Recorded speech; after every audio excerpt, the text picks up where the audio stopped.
There'll be days like this, when there's no one complaining. There'll be days like this. Everything falls into place. Hi, I'm Robert Bacall, and this is our fifth in a series of online video seminars on how to deal with angry customers. And I just wanted to show you much of the material we're talking about comes from this book.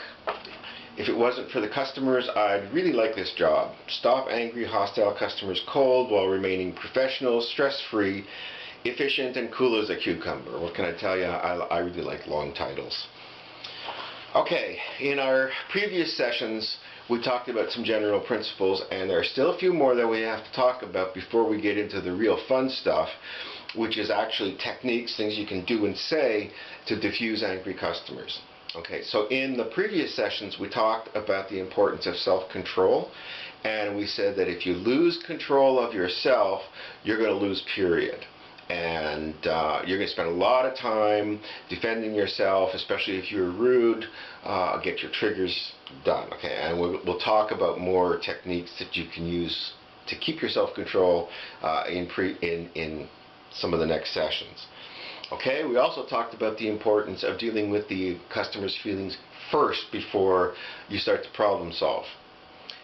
We talked about not coming across as bureaucratic, so that you don't want people to see you as just part of the bureaucratic machinery, because that creates depersonalization, which increases aggression that you're going to get.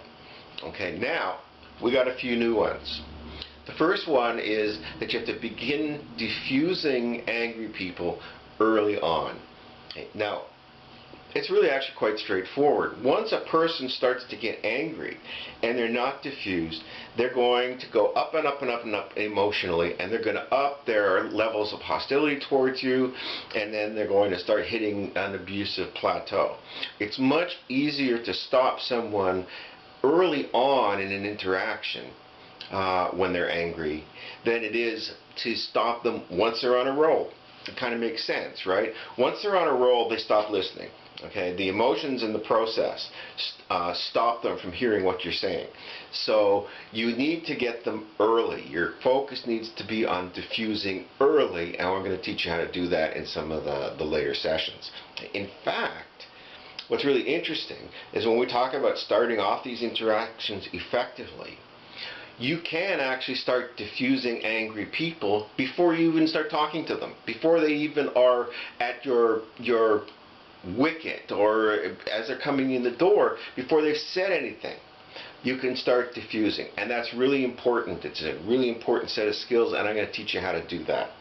Okay, so number one, you're going to have to diffuse early, as soon as possible, and that also means you're going to have to pay attention when you begin or start or anticipate an interaction with a customer, because they're going to tell you through their nonverbals and other behavior, even before they say anything, whether they're upset and angry, and that's the cue to diffuse even before they start talking. The second principle is an interesting one. And it goes like this. What you focus on, you get more of. And it's almost a universal principle in life. You know, if you focus on negative things, that's what you tend to talk about with people. If you focus on positive things, that's what you get. Okay, now in the customer service stuff with angry people, if you focus on the individual's emotional state, which is anger, fear, whatever, then that's what the conversation is going to be about, and you feed their emotional energy. Okay, so later on we're going to talk about how, yes, it's important to address the feelings. We already talked about that, but it's not a place you don't want to dwell there. And so later on you're going to find an interesting thing, that you're going to use listening and acknowledgement techniques to show that you understand where the customers are coming from, to come across as human. But you don't want to stay there. You're going to acknowledge, move on. Acknowledge, move on. All right? Because the more that you focus on their anger, the more likely you are to get more of it. Okay? And that's an important thing that isn't often covered in courses that teach customer service. Okay? So what you focus on, you get more of. Okay, well that's it for now. We have a couple more principles. I do promise you that if you hang in there, we're going to talk about some very specific techniques. Some of my favorites involve how to get a person who's angry and ranting at you to be quiet and to listen. Okay, till next time.